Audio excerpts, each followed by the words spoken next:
সূরা ইউনুস। বিসমিল্লাহির রহমানির রহিম। রহমান রহিম আল্লাহ তাআলার নামে। আলিফ লাম রা। এগুলো হচ্ছে একটি জ্ঞান গর্ভ গ্রন্থের আয়াত। মানুষের কাছে এটা কি আসলেই একটা আশ্চর্যের বিষয় যে আমি তাদের মধ্যে থেকে তাদেরই মতো একজন মানুষের কাছে ওহী পাঠিয়েছি, যেন সে মানুষকে তাদের জাহান্নাম সম্পর্কে সাবধান করে দিতে পারে। আবার যারা এ ওহীর উপর ঈমান আনে তাদের এ মর্মে সুসংবাদও দিতে পারে যে তাদের জন্য তাদের মালিকের কাছে উঁচু মর্যাদা রয়েছে। কাফেররা এমনি আশ্চর্যান্বিত হয়ে পড়ল যে তারা বলল, অবশ্যই এ ব্যক্তি একজন সুদক্ষ জাদুকর। হে মানুষ, তোমাদের মালিক হচ্ছেন আল্লাহ তাআলা, যিনি আকাশমণ্ডলী ও পৃথিবীকে 6 দিনে পয়দা করেছেন। অতঃপর তিনি আরশে সমাসীন হন। তিনি এর যাবতীয় কাজ স্বহস্তে নিয়ন্ত্রণ করেন। কেউই তাঁর অনুমতি ছাড়া কারো জন্য সুপারিশকারী হতে পারে না। এই হচ্ছেন তোমাদের মালিক আল্লাহ তাআলা, অতএব তোমরা তাঁরই ইবাদত করো। তোমরা কি আসল কথা অনুধাবন করবে না? মৃত্যুর পর তোমাদের সবার ফিরে যাবার জায়গা হবে একমাত্র তাঁর কাছে। সেখানে গিয়ে তোমরা আল্লাহ তাআলা সকল প্রতিশ্রুতি সত্য পাবে। তিনি এ সৃষ্টির অস্তিত্ব দান করেন। মৃত্যুর পর তিনিই আবার তাকে তার জীবন ফিরিয়ে দেবেন, যাতে করে যারা তার উপর ঈমান আনে, ভালো কাজ করে, যথার্থ ইনসাফের সাথে তিনি তাদের কাজের বিনিময় দান করতে পারেন এবং একথাটাও পরিষ্কার করে দিতে পারেন। যারা আল্লাহ তাআলাকে অস্বীকার করে তাদের জন্য উত্তপ্ত পানীয় ও কঠিন শাস্তি রয়েছে, কেননা তারা পরকালের এ শাস্তি অস্বীকার করত। সে মহান আল্লাহ তাআলা সূর্যকে প্রখর তেজোদ্দীপ্ত করে বানিয়েছেন এবং চাঁদকে বানিয়েছেন জ্যোতির্ময়। অতঃপর আকাশে তার জন্য কিছু মঞ্জিল তিনি নির্দিষ্ট করে দিয়েছেন, যাতে করে এর নিয়ম দ্বারা তোমরা বছরের গণনা এবং দিন তারিখের হিসাবটা জানতে পারো। আসলে আল্লাহ তাআলা যে এসব কিছু পয়দা করে রেখেছেন তার কোনোটাই তিনি নিরর্থক করেননি। যারা সৃষ্টি রহস্য সম্পর্কে জানতে চায় তাদের জন্য আল্লাহ তাআলা তার নিদর্শন খুলে খুলে বর্ণনা করেন। অবশ্যই দিন ও রাতের পরিবর্তনে এবং আল্লাহ তাআলা যা কিছু এ আসমান সমূহ ও জমিনের মাঝে পয়দা করেছেন তার প্রতিটি জিনিসের মাঝে পরেজগার লোকদের জন্য আল্লাহ তাআলাকে চেনার নিদর্শন রয়েছে। মানুষের মাঝে যারা মৃত্যুর পর আমার সাথে সাক্ষাতের প্রত্যাশী নয়, যারা এ পার্থিব জীবন নিয়েই সন্তুষ্ট এবং এখানকার সবকিছু নিয়েই পরিতৃপ্ত, সর্বোপরি যারা আমার সৃষ্টি বৈচিত্র্যের নিদর্শন সমূহ থেকে গাফেল থাকে, তারাই হচ্ছে সেসব লোক যাদের নিশ্চিত ঠিকানা হবে জাহান্নামের আগুন। এ হচ্ছে তাদের সে কর্মফল যা তারা দুনিয়ার জীবনে অর্জন করেছে। অপরদিকে যারা আল্লাহ তাআলার উপর ঈমান এনেছে এবং নেক কাজ করেছে, তাদের মালিক তাদের এ ঈমানের কারণেই তাদের সঠিক পথ দেখাবেন। তাদের তলদেশ দিয়ে অসংখ্য নিয়ামতে পরিপূর্ণ জান্নাতে সুপেয় ঝর্ণাধারা প্রবাহমান থাকবে। এ সময়ে তাদের মুখে একটি মাত্র ধ্বনি প্রতিধ্বনিত হতে থাকবে, হে আল্লাহ, তুমি কত মহান, কত পবিত্র। সেখানে তাদের পারস্পরিক অভিবাদন হবে সালাম, এবং তাদের শেষ কথা হবে যাবতীয় তারিফ সৃষ্টিকুলের মালিক আল্লাহ তাআলার জন্য। ভেবে দেখো, আল্লাহ তাআলা যদি মানুষের জন্য তাদের অন্যায় কাজকর্মের শাস্তি দিতে গিয়ে অকল্যাণকে ত্বরান্বিত করতেন, যেভাবে মানুষ নিজেদের কল্যাণ ত্বরান্বিত করতে চায়, তাহলে তাদের অবকাশ দেওয়ার এ সুযোগ কবেই শেষ হয়ে যেত। কিন্তু আল্লাহ তাআলা তাদের ঢিল দিয়ে রেখেছেন। অতঃপর যারা আমার সাথে সাক্ষাতের আশা করে না, আমি তাদের নাফরমানির জন্য তাদের উদ্ভ্রান্তের মতো ঘুরে বেড়াতে দেই। মানুষকে যখন কোনো দুঃখ দৈন্য স্পর্শ করে, তখন সে বসে শুয়ে দাঁড়িয়ে সর্বাবস্থায় আমাকেই ডাকে। অতঃপর আমি যখন তার দুঃখ কষ্ট তার কাছ থেকে সরিয়ে নিয়ে যাই, তখন সে এমনই বেপরোয়া হয়ে চলতে শুরু করে, তাকে যে একসময় দুঃখ কষ্ট স্পর্শ করেছিল মনে হয় তা দূর করার জন্য আমাকে সে কখনো ডাকেইনি। এভাবেই যারা বারবার সীমা লঙ্ঘন করে, তাদের জন্য তাদের কাজকর্ম শোভনীয় করে দেয়া হয়েছে। তোমাদের আগে অনেক কয়েকটি মানব গোষ্ঠীকে আমি ধ্বংস করে দিয়েছি যখন তারা জুলুম করতে শুরু করেছিল, অথচ তাদের কাছে আমার সুস্পষ্ট নিদর্শন সহ তাদের রাসূলরা এসেছিল, কিন্তু তারা কোনো রকমেই ঈমান আনল না। এভাবেই ধ্বংসের মাধ্যমে আমি নাফরমান জাতিদের তাদের জুলুমের প্রতিফল দিয়ে থাকি। অতঃপর আমি এ জমিনে তাদের জায়গায় তোমাদের খলিফা করে পাঠিয়েছি। আমি দেখতে চাই তোমরা আমার সাথে কি ধরনের আচরণ করো। হে নবী, যখন আমার সুস্পষ্ট আয়াতসমূহ তাদের পড়ে শোনানো হয়, তখন তাদের মধ্যে যারা আমার সাথে মৃত্যুর পর কোন রকম দেখা সাক্ষাতের আশা করে না, তারা ঔদ্ধত্যের সাথে তোমাকে বলে, এছাড়া অন্য কোন কোরআন নিয়ে এসো কিংবা একে বদলে দাও। তুমি এদের বলো, আমার নিজের এমন কোন ক্ষমতাই নেই যে আমি একে বদলে দেব। আমি তো তাই অনুসরণ করি যা আমার উপর ওহী আসে। আমি যদি আমার মালিকের কোন রকম নাফরমানি করি, তাহলে আমি একটি মহা দিবসের কঠিন শাস্তির ভয় করি। তাদের তুমি এও বলো, আল্লাহ তাআলা না চাইলে আমি তোমাদের কাছে এ কোরআন তো পাঠই করতাম না। আমি তো এ গ্রন্থ সম্পর্কে তোমাদের কোনো কিছু জানাতামই না। কিন্তু আমি তো এর আগেও তোমাদের মাঝে অনেকগুলো বয়স কাটিয়ে এসেছি। তোমরা কি বুঝতে পারছ না? অতঃপর বলো, তার চাইতে বড় জালেম আর কে হতে পারে যে আল্লাহ তাআলার উপর মিথ্যা আরোপ করে কিংবা তার আয়াত অস্বীকার করে? এ ধরনের নাফরমান লোকেরা কখনোই সফল কাম হয় না। এ মূর্খ লোকেরা আল্লাহ তাআলাকে বাদ দিয়ে এমন কিছুর উপাসনা করে যা তাদের কোন রকম ক্ষতি করতে পারে না, আবার তা তাদের কোন রকম উপকারও করতে পারে না। তারা বলে, এগুলো হচ্ছে আল্লাহ তাআলার কাছে আমাদের সুপারিশকারী।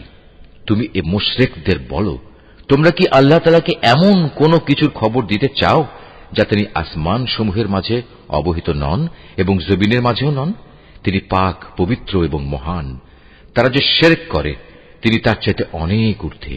মানুষ ছিল একই জাতি, অতঃপর তারা তাদের মাঝে মতবিরোধ সৃষ্টি করেছে। তোমার মালিকের পক্ষ থেকে তাদের শাস্তির মুহূর্তটি মৃত্যুর পরবর্তী জীবন পর্যন্ত স্থগিত করার ঘোষণা না থাকলে কবেই সে বিষয়ে ফয়সালা হয়ে যেত।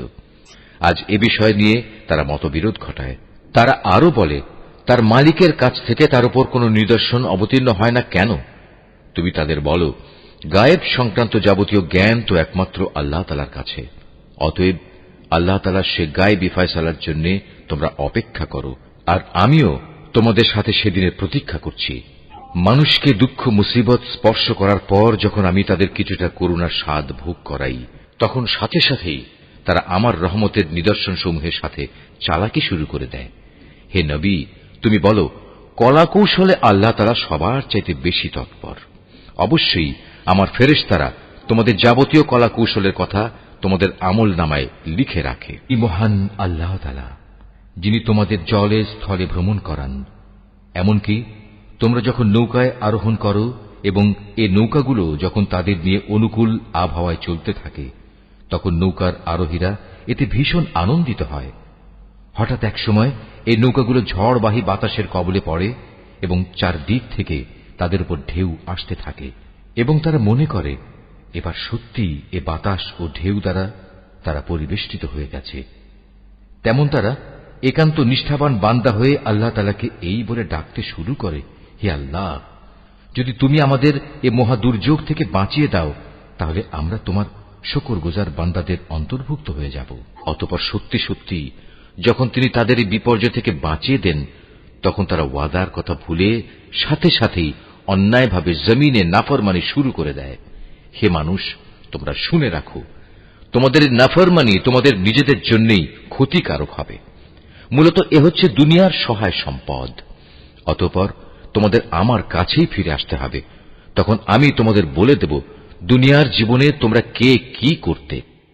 এ পার্থিব জীবনের উদাহরণ হচ্ছে, যেমন আমি আকাশ থেকে পানি বর্ষণ করলাম, যা দ্বারা অতঃপর জমিনের গাছপালা ঘন সন্নিবিষ্ট হয়ে উদ্গত হল, যা থেকে মানুষ ও জন্তু জানোয়াররা তাদের আহার সংগ্রহ করল। এরপর একদিন যখন জমিন তার সৌন্দর্যের রূপ ধারণ করল এবং আপন সৌন্দর্যে সে শোভিত হয়ে উঠল, তখন এসব দেখে তার জমিনের মালিক মনে করল তারা বুঝি এর ফসল ভোগ করার উপর এখন সম্পূর্ণ ক্ষমতাবান হয়ে গেছে। এ সময় হঠাৎ করে রাতে কিংবা দিনে আমার আযাবের ফয়সালা তাদের উপর আপতিত হল। ফলে আমি তাদের এমন ভাবে নির্মূল করে দিলাম যেন গতকাল পর্যন্ত এখানে তার কোনো অস্তিত্বই ছিল না। এভাবেই আমি আমার আয়াতসমূহ সেসব জাতির জন্য খুলে খুলে বর্ণনা করি যারা এ সম্পর্কে চিন্তা ভাবনা করে। হে মানুষ, তোমরা এই পার্থিব জীবনের ধোঁকায় পড়ে আছো, অথচ আল্লাহ তাআলা তোমাদের চিরস্থায়ী এক শান্তির নিবাসের দিকে ডাকছেন। তিনি যাকে ইচ্ছা করেন তাকে সহজ সরল পথে পরিচালিত করেন। যারা ভালো কাজ করেছে যাবতীয় কল্যাণ তো থাকবে তাদের জন্যই, এবং থাকবে তার চাইতেও বেশি। সেদিন তাদের চেহারা কোনো কালিমা ও হীনতা দ্বারা আচ্ছন্ন থাকবে না। তারাই হবে জান্নাতের অধিবাসী, তারা সেখানে থাকবে চিরদিন। অপরদিকে যারা মন্দ কাজ করেছে তাদের মন্দের প্রতিফল তেমন মন্দই হবে। অপমান তাদের আচ্ছন্ন করে ফেলবে। সেদিন আল্লাহর আযাব থেকে তাদের রক্ষাকারী কেউই থাকবে না। তাদের চেহারা এমনই কালো হবে যেন রাতের অন্ধকার ছিঁড়ে তার একটি টুকরো তাদের মুখের উপর ছেয়ে দেয়া হয়েছে। এরা হচ্ছে জাহান্নামের অধিবাসী, সেখানে তারা চিরদিন থাকবে। হে নবী, তুমি তাদের সেদিনের ব্যাপারে সাবধান করো যেদিন আমি তাদের সবাইকে আমার সামনে একত্রিত করব। অতঃপর যারা আমার সাথে শরীক করেছে তাদের আমি বলবো, তোমরা এবং যাদের তোমরা শরীক করেছ স্ব স্থানে অবস্থান করো। এরপর আমি তাদের এক দলকে আরেক দল থেকে আলাদা করে দেব, এবং যাদের তারা শরীক করেছিল তারা বলবে, না, তোমরা তো কখনো আমাদের উপাসনা করতে না। আজ আল্লাহ তাআলাই আমাদের এবং তোমাদের মাঝে সাক্ষ্য প্রদানকারী হিসেবে যথেষ্ট হবেন। আমরা তোমাদের উপাসনার ব্যাপারে আসলেই গাফেল ছিলাম। এভাবেই সেদিন প্রত্যেক ব্যক্তি নিজের কর্মফল যা সে করে এসেছে পুরোপুরি জানতে পারবে, এবং সবাইকে তাদের আসল মালিক আল্লাহ তাআলার কাছে ফিরিয়ে নেওয়া হবে। দুনিয়ায় তারা যেসব মিথ্যা ও অলীক কথাবার্তা আল্লাহ তাআলা সম্পর্কে উদ্ভাবন করত, নিমেষেই তা তাদের কাছ থেকে হারিয়ে যাবে। হে নবী, তুমি বলো, সে কে যে তোমাদের আসমান ও জমিন থেকে জীবিকা সরবরাহ করে? অথবা তোমাদের শোনা ও দেখার ক্ষমতা কার কর্তৃত্বাধীন? কে আছে এমন যে জীবিতকে মৃত থেকে আবার মৃতকে জীবিত থেকে বের করে আনে? কে আছে এমন যে এসব কিছুর পরিকল্পনা প্রণয়ন করে? তাদের এসব প্রশ্ন করলে তারা সাথে সাথেই বলে উঠবে, হ্যাঁ, অবশ্যই আল্লাহ। তুমি তাদের বলো, যদি তাই হয় তাহলে সত্য অস্বীকার করার পরিণামকে কি তোমরা ভয় করবে না? তিনি আল্লাহ তাআলা, তিনি তোমাদের আসল মালিক। সত্য আসার পর তাকে না মানা গুমরাহি নয়তো আর কি? সুতরাং তাকে বাদ দিয়ে বলো, তোমরা কোন দিকে ধাবিত হচ্ছ? এভাবেই যারা নাফরমানি করেছে তাদের উপর তোমার মালিকের সে কথাই সত্য বলে প্রমাণিত হল যে এরা কখনো ঈমান আনবে না। তুমি তাদের আরো বলো, তোমাদের বানানো এসব শরীকদের মধ্যে এমন কেউ কি আছে যে প্রথমবার বানাতে পেরেছিল, অতঃপর মৃত্যুর পর আবারও তা তৈরি করতে পারবে? তুমি বলো, আল্লাহ তাআলা এই সৃষ্টিকে প্রথম অস্তিত্ব প্রদান করেন, অতঃপর দ্বিতীয়বার তিনিই তাতে পুনরায় জীবন দান করেন।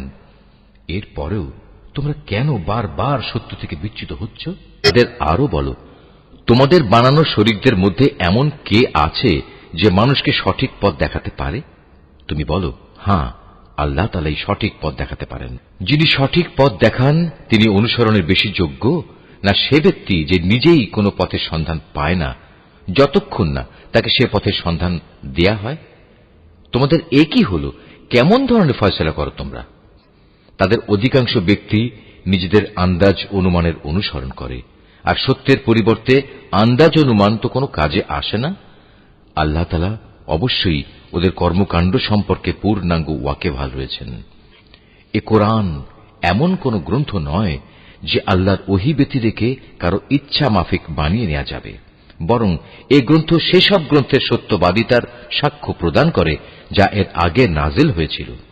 এতে কোনো সন্দেহ নেই, এটা হচ্ছে সৃষ্টিকুলের মালিক আল্লাহ তাআলার সত্য বিধানসমূহের বিশদ ব্যাখ্যা। তারা কি একথা বলে, এ ব্যক্তি মুহাম্মদ এ গ্রন্থটি রচনা করে নিয়েছে? হে নবী, তুমি এদের বলো, তোমরা তোমাদের দাবিতে যদি সত্যবাদী হও তাহলে তোমরাও এমনই ধরনের একটি সূরা বানিয়ে নিয়ে এসো, এবং এ ব্যাপারে আল্লাহ তাআলা ছাড়া আর যাদের যাদের তোমরা ডাকতে চাও ডেকে তাদেরও সাহায্য নাও। আসল কথা হচ্ছে, যে বিষয়ে তারা তাদের জ্ঞান দিয়ে আয়ত্ত করতে পারল না, কিংবা মানবীয় জ্ঞান বিজ্ঞানের সীমাবদ্ধতার কারণে যার ব্যাখ্যা এখনো তাদের পর্যন্ত পৌঁছয়নি, তারা তাই অস্বীকার করে বসল। তাদের পূর্ববর্তী মানুষরাও এভাবে অস্বীকার করেছিল। আজ দেখো এ অস্বীকারী জালেমদের পরিণাম কি হয়েছে। তাদের মধ্যে কিছু লোক এ গ্রন্থের উপর ঈমান আনবে, আবার কিছু আছে যারা এতে ঈমান আনবে না। জেনে রেখো, তোমার মালিক কিন্তু এই বিপর্যয় সৃষ্টিকারীদের ভালো করেই জানেন। এত বলা কওয়া সত্ত্বেও তারা যদি তোমাকে মিথ্যা প্রতিপন্ন করতেই থাকে তাহলে তুমি তাদের বলে দাও, দেখো, আমার কাজকর্মের দায়িত্ব আমার উপর, আর তোমাদের কাজকর্মের দায়িত্ব তোমাদের উপর। আমি যা কিছু করছি তার জন্য তোমরা দায়ী নাও, আবার তোমরা যা করো তার জন্য আমি দায়ী নই। হে নবী, এদের মধ্যে কিছু লোক এমন আছে যারা তোমার দিকে কান পেতে রাখে। তুমি কি বধিরকে আল্লাহর কালাম শোনাবে, যদিও তারা এর কিছুই বুঝতে পারে না? আবার ওদের মধ্যে কেউ কেউ আছে যারা তোমার দিকে তাকিয়ে থাকে, কিন্তু তুমি কি অন্ধকে পথ দেখাবে, যদিও তারা নিজেরা এর কিছুই দেখতে পায় না? নিঃসন্দেহে আল্লাহ তাআলা মানুষের উপর কোন রকম জুলুম করেন না, বরং আল্লাহর অবাধ্য হয়ে মানুষেরা নিজেরাই নিজেদের উপর জুলুম করে। যেদিন তিনি তাদের সবাইকে একত্রিত করবেন, সেদিন তাদের মনে হবে যেন তারা দুনিয়ায় দিনের একটি ক্ষণ মাত্র কাটিয়ে এসেছে। তখন তারা একজন আরেকজনকে চিনতে পারবে। ক্ষতিগ্রস্ত হয়েছে তারা যারা আল্লাহর সামনাসামনি হওয়াকে অস্বীকার করেছিল। আসলে এই মানুষরা কখনোই হেদায়েত প্রাপ্ত ছিল না। আমি ওদের কাছে যে বিষয়ের ওয়াদা করেছি, তারা কিছু কিছু বিষয় যদি আমি তোমাকে দেখিয়ে দেই, অথবা এর আগেই যদি আমি তোমাকে দুনিয়া থেকে উঠিয়ে নেই, এই উভয় অবস্থায় তাদের আমার কাছে ফিরে আসতে হবে। অতঃপর এরা যা কিছু দুনিয়ায় করত তার উপর আল্লাহ তাআলাই একক সাক্ষী হবেন। প্রত্যেক উম্মতের জন্যই একজন রসুল আছে। অতঃপর যখনই তাদের কাছে তাদের রসুল এসে যায়, তখন তাদের সাথে আল্লাহ তাআলার সিদ্ধান্ত করার কাজটি ইনসাফের সাথে সম্পন্ন হয়ে যায়। তাদের উপর কখনো জুলুম করা হবে না। এরা ঔদ্ধত্য দেখিয়ে বলে, হে মুসলমানরা, তোমরা যদি সত্যবাদী হও তাহলে বলো, কবে তোমাদের সে আযাবের ওয়াদা ফলবে? তুমি বলো, এটা বলা আমার বিষয় নয়। আল্লাহ তাআলা যা চান তা ব্যতি রেখে আমি তো আমার নিজস্ব ভালো মন্দের অধিকারও রাখি না। আসল কথা হচ্ছে, প্রত্যেক জাতির জন্য আযাব ও ধ্বংসের একটি দিনক্ষণ নির্দিষ্ট করা আছে। তাদের সে ক্ষণটি যখন আসবে, তখন তাদের ব্যাপারে এক মুহূর্ত কাল সময়ও দেরি করা হবে না, এবং তাদের দিনক্ষণ আগেও নিয়ে আসা হবে না। তুমি এদের আরো বলো, তোমরা কি ভেবে দেখেছ, যদি তোমাদের উপর আল্লাহর আযাব রাতে কিংবা দিনের বেলায় এসে পতিত হয়, তাহলে আর কোন বিষয় নিয়ে নাফরমান লোকেরা তাড়াহুড়ো করবে বলো? অতঃপর যখন সত্যিই একদিন এ বিষয়টি ঘটবে, তখন কি তোমরা এটা বিশ্বাস করবে? তোমাদের বলা হবে, হ্যাঁ, এখন তো আযাব এসেই গেল, অথচ তোমরা এর জন্যই তাড়াহুড়ো করছিলে। অতঃপর জালেমদের বলা হবে, এবার চিরস্থায়ী জাহান্নামের আযাবের স্বাদ ভোগ করো। দুনিয়ার জীবনে তোমরা যা কিছু অর্জন করেছ, এখন তোমাদের শুধু তারই বিনিময় দেয়া হবে। হে নবী, এরা তোমার কাছে জানতে চায় আযাব সম্পর্কিত সে কথা আসলে কি ঠিক? বলো, হ্যাঁ, আমার মালিকের শপথ, এটা অমোঘ সত্য। জেনে রেখো, প্রতিশোধ নেয়ার ব্যাপারে তোমরা কোনোদিনই তাকে অক্ষম করে দিতে পারবে না। যদি প্রতিটি জালেম ব্যক্তির কাছে সেদিন জমিনের সমুদায় সম্পদ এসে জমা হয়, তাহলে সে তার সবকিছু মুক্তিপণ হিসাবে ব্যয় করে আযাব থেকে বাঁচার চেষ্টা করবে। যখন এই জালেম মানুষরা জাহান্নামের আযাব দেখবে, তখন তার মনে মনে ভারী অনুতাপ করবে, কিন্তু তখন তা কোনোই কাজে আসবে না। সম্পূর্ণ ইনসাফের সাথেই তাদের বিচার মীমাংসা সম্পন্ন হবে, এবং তাদের উপর বিন্দু মাত্র জুলুমও করা হবে না। মনে রেখো, আসমান সমূহ ও জমিনে যা কিছু আছে তা সব আল্লাহ তাআলার জন্যই। আল্লাহ তাআলা সব কয়টি ওয়াদাই সত্য, কিন্তু অধিকাংশ লোকই তা জানে না। তিনি জীবন দান করেন, তিনি মৃত্যু ঘটান, এবং মৃত্যুর পর তোমাদের সবাইকে তাঁর কাছেই ফিরে যেতে হবে। হে মানুষ, তোমাদের কাছে তোমাদের মালিকের পক্ষ থেকে নসিহত বিশিষ্ট কিতাব এসেছে। এটা মানুষের অন্তরে যেসব ব্যাধি রয়েছে তার প্রতিকার, এবং মোমেনদের জন্য হেদায়েত ও রহমত। হে নবী, তুমি বলো, মানুষের উচিত আল্লাহর এ অনুগ্রহ ও তার রহমতের কারণে আনন্দ প্রকাশ করা, কারণ তারা যা কিছু জ্ঞান ও সম্পদ জমা করেছে এটা তার চেয়ে অনেক ভালো। তুমি এদের বলো, তোমরা কি কখনো এই কথা চিন্তা করে দেখেছ, আল্লাহ তাআলা তোমাদের জন্য যে রিজিক নাজিল করেছেন তার মধ্যে থেকে কিছু অংশকে তোমরা হারাম আর কিছু অংশকে হালাল করে নিয়েছ। তুমি এদের আরো বলো, এসব হালাল হারামের ব্যাপারে আল্লাহ তাআলা কি তোমাদের কোনো অনুমতি দিয়েছেন, না তোমরা আল্লাহর প্রতি মিথ্যা আরোপ করছ?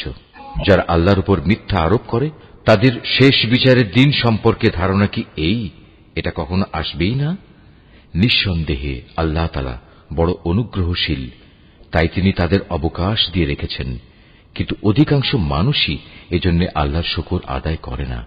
তুমি যে কাজেই থাকো না কেন এবং সে কাজ সম্পর্কে কোরআন থেকে যা কিছু তেলাওয়াত করো না কেন তা আমি জানি। হে মানুষরা, তোমরা যে কোনো কাজ করো, যে কোনো কাজে তোমরা প্রবৃত্ত হও না কেন, আমি তার ব্যাপারে তোমাদের উপর সাক্ষী হয়ে থাকি। তোমার মালিকের দৃষ্টি থেকে একটি অণু পরিমাণ জিনিসও গোপন থাকে না। আসমানে ও জমিনে এর চাইতে ছোট কিংবা এর চাইতে বড় কোনো কিছুই নেই যা এর সুস্পষ্ট গ্রন্থে লিপিবদ্ধ নেই। জেনে রেখো, কিয়ামতের দিন আল্লাহ তাআলার বন্ধুদের জন্য কোনো ভয় নেই। সেদিন তারা চিন্তিতও হবে না। এরা হচ্ছে সেসব লোক যারা আল্লাহর উপর ঈমান এনেছে এবং তাকে ভয় করেছে। এ ধরনের লোকদের জন্য দুনিয়ার জীবনে যেমন সুসংবাদ রয়েছে, তেমনি পরকালের জীবনেও রয়েছে সুসংবাদ। আল্লাহ তাআলার বাণীর কোনো রদ বদল হয় না, আর সত্যিকার অর্থে এটা হচ্ছে মহা সাফল্য। হে নবী, তোমাকে তাদের কথা যেন কোনো দুঃখ না দেয়। নিশ্চয়ই মান ইজ্জত সবই আল্লাহ তাআলার করায়ত্তে। তিনি সব কিছু শোনেন, সব কিছু জানেন। জেনে রেখো, যা কিছু আসমানে আছে আবার যা কিছু আছে জমিনে, সবই আল্লাহর অনুগত। যারা আল্লাহ তাআলা ছাড়া কল্পিত শরীকদের ডাকে, তারা তো শুধু কিছু আন্দাজ অনুমানেরই অনুসরণ করে মাত্র। তারা মূলত মিথ্যাবাদী ছাড়া আর কিছুই নয়। হে মানুষ, তিনি মহান আল্লাহ, যিনি তোমাদের জন্য রাত বানিয়েছেন যাতে করে তোমরা তাতে বিশ্রাম গ্রহণ করতে পারো, আর দিনকে বানিয়েছেন আলোকোজ্জ্বল। অবশ্যই এতে আল্লাহ তাআলার মহত্বের অনেক নিদর্শন রয়েছে সে সম্প্রদায়ের জন্য যারা নিষ্ঠার সাথে শোনে। তারা বলে, আল্লাহ তাআলা নিজের একটি ছেলে বানিয়ে রেখেছেন, অথচ আল্লাহ তাআলা মহাপবিত্র। তিনি স্বয়ং সম্পূর্ণ অভাবমুক্ত। আকাশমণ্ডলী ও পৃথিবীতে যা কিছু আছে সবই তাঁর। তোমাদের কাছে এ দাবির পক্ষে কোনো দলিল প্রমাণও নেই। তোমরা কি আল্লাহ তাআলা সম্পর্কে এমন সব কথা বলে বেড়াচ্ছ যে বিষয়ে তোমরা কিছুই জানো না? হে নবী, তুমি বলো, যারা আল্লাহ তাআলার উপর মিথ্যা আরোপ করে তারা কখনোই সফলকাম হবে না। এই মিথ্যাচার হচ্ছে পার্থিব জীবনের একটা সম্পদ। পরিশেষে তাদের আমার কাছেই ফিরে আসতে হবে। অতঃপর আমি তাদের কুফরি করার জন্য এক কঠোর আযাবের স্বাদ গ্রহণ করাবো। হে নবী, ওদের কাছে তুমি নূহের কাহিনী শোনাও, যখন সে তার জাতিকে বলেছিল, হে আমার জাতি, যদি তোমাদের উপর আমার অবস্থিতি ও আল্লাহর আয়াতসমূহ দ্বারা আমার উপদেশ প্রদান খুব দুঃসহ মনে হয়, তবে শুনে রাখো, আমি সম্পূর্ণরূপে আল্লাহর উপর ভরসা করি। অতঃপর তোমরা যাদের আমার সাথে শরীক বানাচ্ছ তাদের সবাইকে একত্রিত করে আমার বিরুদ্ধে তোমাদের পরিকল্পনা চূড়ান্ত করে নাও। দেখে নাও যেন সে পরিকল্পনার কোনো বিষয় তোমাদের দৃষ্টির আড়ালে না থাকে। অতঃপর আমার সাথে তোমাদের যা করার তা করে ফেলো এবং আমাকে কোনো সময় তোমরা দিও না। হ্যাঁ, যদি তোমরা আমার থেকে মুখ ফিরিয়ে নাও তাহলে আমার ক্ষতি হবে না। আমি তো তোমাদের কাছ থেকে এজন্য কোনো পারিশ্রমিক দাবি করিনি। আমার পারিশ্রমিক সে তো আমার আল্লাহ তাআলার কাছে। তার পক্ষ থেকেই আমাকে আদেশ দেওয়া হয়েছে আমি যেন তার অনুগত বান্দাদের অন্তর্ভুক্ত হয়ে যাই। অতঃপর এত বলা কওয়া সত্ত্বেও লোকেরা তাকে মিথ্যা প্রতিপন্ন করল। তখন আমি তাকে এবং তার সাথে যারা নৌকায় আরোহী ছিল তাদের তুফান থেকে উদ্ধার করেছি, এবং যাদের বাঁচিয়ে রেখেছিলাম আমি তাদের পূর্ববর্তী লোকদের প্রতিনিধি করে বসিয়ে দিয়েছি। পরিশেষে যারা আমার নিদর্শনসমূহ অস্বীকার করেছে তাদের আমি মহা প্লাবনে ডুবিয়ে দিয়েছি। অতঃপর হে নবী, তুমি চেয়ে দেখো তাদের কি ভয়াবহ পরিণাম হয়েছে, যাদের বারবার আল্লাহর আযাবের ভয় দেখানো হয়েছে। আমি তারপর অনেক কয়েকজন রাসূলকে তাদের নিজ নিজ জাতির কাছে পাঠিয়েছি। তারা সবাই সুস্পষ্ট প্রমাণসমূহ নিয়ে নিজ জাতির কাছে এসেছে, কিন্তু এমনটি হয়নি যে আগের লোকেরা ইতিপূর্বে যা অস্বীকার করেছিল তার উপর এরা ঈমান আনবে। এভাবে যারা নাফরমানিতে সীমা লঙ্ঘন করে তাদের দিলে আমি মোহর মেরে দিই।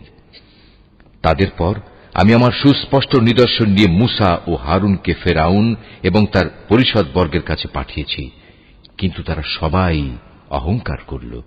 আসলে তারা ছিল বড়ই নাফরমান জাতি। আমার পক্ষ থেকে সত্য যখন তাদের কাছে এলো তখন ওরা বলল, নিশ্চয়ই এ হচ্ছে সুস্পষ্ট জাদু। মূসা বলল, তোমরা কি সত্য সম্পর্কে এসব বাজে কথা বলছো যখন তা তোমাদের কাছে প্রমাণসহ এসে গেছে? তোমরা কি মনে করো এটা আসলে জাদু?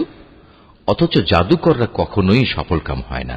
তারা বলল, তোমরা কি এ উদ্দেশ্যে আমাদের কাছে এসেছো যে যা কিছুর উপর আমরা আমাদের বাপ দাদাদের পেয়েছি তা থেকে তোমরা আমাদের বিচ্যুত করে দেবে এবং আমাদের এ ভূখণ্ডে তোমাদের দু ভাইয়ের প্রতিপত্তি প্রতিষ্ঠিত হয়ে যাবে? না, তা কিছুতেই হবে না। আমরা তোমাদের দুজনের ওপর কখনো ঈমান আনব না। এবার ফেরাউন নিজের দলবলকে বলল, তোমরা আমার কাছে রাজ্যের সব সুদক্ষ জাদুকরদের নিয়ে এসো। অতঃপর ফেরাউনের নির্দেশে জাদুকররা যখন এসে হাজির হল, তখন মূসা তাদের লক্ষ্য করে বলল, তোমাদের যা নিক্ষেপ করার তা তোমরা নিক্ষেপ করো। মূসা বলল, তোমরা কি সত্য সম্পর্কে এসব বাজে কথা বলছো, যখন তা তোমাদের কাছে প্রমাণ সহ এসে গেছে? তোমরা কি মনে করো এটা আসলে জাদু? অথচ জাদুকররা কখনোই সফলকাম হয় না। যখন তাদের জাদুর বাণ নিক্ষেপ করল, তখন মূসা বলল, তোমরা যা নিয়ে এসেছ তা হচ্ছে আসলেই জাদু। দেখবে অচিরেই আল্লাহ তাআলা তা ব্যর্থ করে দেবেন। আল্লাহ তাআলা কখনো ফাসাদ সৃষ্টিকারীদের কাজকর্ম শুধরে দেন না। আল্লাহ তাআলা স্বীয় বাণী দ্বারা সত্যকে সত্য বলে প্রতিষ্ঠিত করেন, যদিও নাফরমান মানুষরা একে খুবই অপ্রীতিকর মনে করে। ফেরাউন ও তার পরিষদবর্গের ভয়ে মূসার উপর তার জাতির কতিপয় কিশোর যুবক ছাড়া অন্য কোন লোক ঈমান আনেনি। অবশ্যই ফেরাউন ছিল জমিনের মাঝে অহংকারী বাদশাহ এবং মারাত্মক সীমা লঙ্ঘনকারী। মূসা তার উপর যারা ঈমান এনেছে তাদের বলল, হে আমার জাতি, তোমরা যদি সত্যি মুসলমান হয়ে থাকো তাহলে অধৈর্য না হয়ে যিনি তোমাদের মালিক তোমরা তাঁর উপর ভরসা করো, যদি তোমরা আল্লাহতে আত্মসমর্পণকারী হও। মূসার কথায় অতঃপর তারা বলল, হ্যাঁ, আমরা আল্লাহর উপরই ভরসা করি এবং আমরা বলি, হে আমাদের মালিক, তুমি আমাদের জালেম সম্প্রদায়ের অত্যাচারের শিকারে পরিণত করো না এবং তোমার একান্ত রহমত দ্বারা তুমি আমাদের ফেরাউন ও তার কাফের সম্প্রদায়ের হাত থেকে মুক্তি দাও। আমি এরপর মূসা ও তার ভাই হারুনের কাছে ওহী পাঠালাম, তোমরা তোমাদের জাতির লোকদের জন্য মিশরেই ঘরবাড়ি বানাও এবং তোমাদের ঘরগুলোকে কেবলামুখী করে বানাও এবং তাতে তোমরা নামাজ প্রতিষ্ঠা করো। সর্বোপরি ঈমানদারদের মুক্তির সময় ঘনিয়ে এসেছে মর্মে সুসংবাদ দাও। মূসা আল্লাহ তাআলাকে বলল, হে আমাদের মালিক, নিঃসন্দেহে তুমি ফেরাউন ও তার মন্ত্রী পরিষদকে দুনিয়ার জীবনে সৌন্দর্যমণ্ডিত উপকরণ এবং ধন সম্পদ দান করে রেখেছ। এটা কি এজন্যে, হে আমাদের মালিক, তারা এ দিয়ে জনপদের মানুষকে তোমার পথ থেকে গোমরা করে দেবে? হে আমাদের মালিক, তাদের সমুদায় ধন সম্পদ বিনষ্ট করে দাও, তাদের অন্তরসমূহকে আরো শক্ত করে দাও। মূলত তারা একটা কঠিন আযাব নাজিল হতে না দেখলে কখনোই ঈমান আনবে না। আল্লাহ তাআলা বললেন, হ্যাঁ, তোমাদের উভয়ের দোয়াই কবুল করা হয়েছে। অতএব তোমরা দ্বীনের উপর সুদৃঢ় হয়ে দাঁড়িয়ে থাকো। তোমরা দুজন কখনো সেসব লোকের কথার অনুসরণ করো না যারা কিছুই জানে না। অতঃপর ঘটনা এমন হল, আমি বনী ইসরায়েলদের সাগর পার করিয়ে দিলাম। এরপর ফেরাউন ও তার সৈন্য সামন্ত বিদ্বেষ পরায়ণতা ও সীমা লঙ্ঘন করার জন্য তাদের পিছু নিল। এমনকি যখন সে দলবল সহ সাগরের অথই ঢেউয়ে ডুবতে থাকল, তখন সে বলল, এখন আমি ঈমান আনলাম যে মাবুদের উপর বনী ইসরায়েল ঈমান এনেছে, তিনি ছাড়া দ্বিতীয় কোনো মাবুদ নাই, আমিও তাঁর অনুগতদের একজন। আমি বললাম, এখন ঈমান আনছ, অথচ একটু আগেই তুমি নাফরমানি করছিলে এবং জমিনে তুমি ছিলে বিপর্যয় সৃষ্টিকারীদের অন্যতম নেতা। আজ তো আমি তোমাকে, অর্থাৎ তোমার লাশকেই বাঁচিয়ে রাখব, যাতে করে তুমি তোমার লাশ পরবর্তী প্রজন্মের জন্য একটা বড় আকারের নিদর্শন হয়ে থাকতে পারো। অবশ্য অধিকাংশ মানুষই আমার এসব নিদর্শন থেকে সম্পূর্ণ অজ্ঞ ও বেখবর। ফেরাউনকে ডুবিয়ে মারার পর আমি বনী ইসরায়েলের লোকদের বরকতপূর্ণ ও উৎকৃষ্ট আবাসভূমিতে বসবাস করালাম এবং তাদের জন্য উত্তম জীবনোপকরণের ব্যবস্থা করলাম। অতঃপর তারা নিজেদের মধ্যে মতবিরোধ শুরু করে দিল। এমনকি যখন দিনের সঠিক জ্ঞান তাদের কাছে এসে পৌঁছল, তারপরেও তারা মতবিরোধ থেকে ফিরে এলো না। অবশ্যই তোমার মালিক কিয়ামতের দিন তাদের সেসব বিষয়ের ফয়সালা করে দেবেন যা নিয়ে তারা নিজেদের মাঝে বিভেদ করত। হে নবী, আজ আমি তোমার উপর যে কিতাব নাজিল করেছি তাতে বর্ণিত কোনো ঘটনার ব্যাপারে যদি তোমার মনে কোনো সন্দেহ থাকে, তাহলে সেসব লোকের কাছে এসব ঘটনা জিজ্ঞেস করো যারা তোমার আগে তাদের উপর নাজিল করা কিতাব পড়ে আসছে। অবশ্যই তোমার কাছে তোমার মালিকের কাছ থেকে সত্য এসেছে, তাই তুমি কখনো সন্দেহবাদীদের দলে শামিল হইও না। তুমি তাদের দলেও শামিল হইও না যারা আল্লাহর আয়াতসমূহ মিথ্যা প্রতিপন্ন করেছে এরূপ করলে তুমি ক্ষতিগ্রস্তদের অন্তর্ভুক্ত হয়ে যাবে। নবী, অবশ্যই তাদের ব্যাপারে তোমার মালিকের কথা সত্য প্রমাণিত হয়ে গেছে যে তারা কখনো ঈমান আনবে না। এমনকি তাদের কাছে আল্লাহর প্রত্যেকটি নিদর্শন এসে পৌঁছলেও তারা ঈমান আনবে এমন নয়, যতক্ষণ না তারা কঠিন আযাব নিজেদের চোখে দেখতে পাবে। ইউনুস নবীর সম্প্রদায় ব্যতীত অন্য কোন জনপদ এমন ছিল না যারা এভাবে আযাব দেখে ঈমান এনেছে এবং তাদের এ ঈমান তাদের কোনো উপকার করতে পেরেছে। তারা যখন আযাব আসতে দেখে আল্লাহর উপর ঈমান আনল, তখন আমি তাদের এ পার্থিব জীবনের অপমানকর আযাব তাদের কাছ থেকে সরিয়ে নিলাম এবং তাদের আমি এক বিশেষ সময় পর্যন্ত জীবনের উপায় উপকরণ থেকে উপকৃত হতেও সুযোগ দিলাম। হে নবী, তোমার মালিক চাইলে এ জমিনে যত মানুষ আছে তারা সবাই ঈমান আনত, কিন্তু তিনি তা চাননি। তাছাড়া তুমি কি জোর জবরদস্তি করে চাইবে যে তারা সবাই মুমিন হয়ে যাক? কোন মানুষেরই এ সাধ্য নেই যে আল্লাহর অনুমতি বেঁধে রেখে সে ঈমান আনবে। যারা ঈমানের রহস্য বুঝতে পারে না, আল্লাহ তাআলা এভাবেই তাদের জীবনের উপর কুফর ও শিরকের কলুষ লাগিয়ে দেন। হে নবী, তুমি বলো, তোমরা দেখো আসমানসমূহ ও জমিনে কি কি জিনিস রয়েছে, কিন্তু যারা ঈমানই আনবে না তাদের জন্য আল্লাহর এসব নিদর্শন ও পরকালের সাবধান বাণী কোনই উপকারে আসে না। তারাও কি সে ধরনের কোন দিনের অপেক্ষা করছে যে ধরনের অপমানকর দিন তাদের আগের লোকদের উপর এসেছিল? যদি তাই হয় তাহলে তুমি বলো, তোমরা সেদিনের অপেক্ষা করো, আমিও তোমাদের সাথে অপেক্ষা করতে থাকব।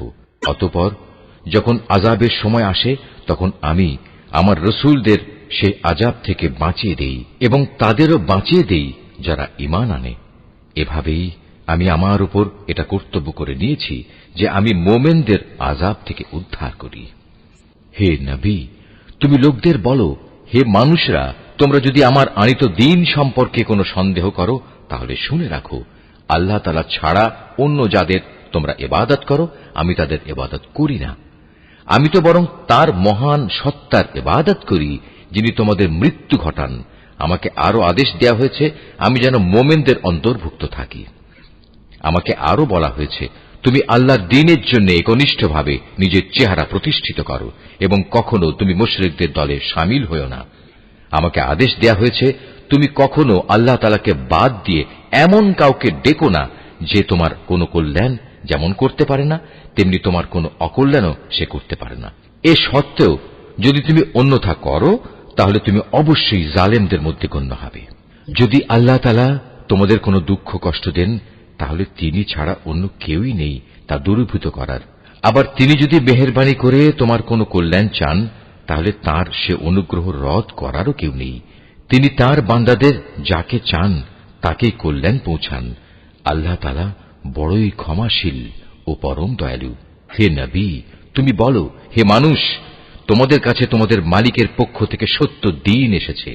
অতএব যে হেদায়েতের পথ অবলম্বন করবে সে তো তার নিজের ভালোর জন্যই হেদায়েতের পথে চলবে, আর যে গোমরা থেকে যাবে সে তো গোমরাহির উপর চলার কারণেই গোমরা হয়ে যাবে। আমি তো তোমাদের উপর কর্মবিধায়ক নই যে জোর করে তোমাদের গোমরাহি থেকে বের করে আনব। হে নবী, তোমার উপর যে হেদায়েত নাজিল করা হয়েছে তুমি তার অনুসরণ করো এবং ধৈর্য ধারণ করো যে পর্যন্ত আল্লাহর পক্ষ থেকে কোনো ফয়সালা না আসে, কেননা তিনিই হচ্ছেন সর্ব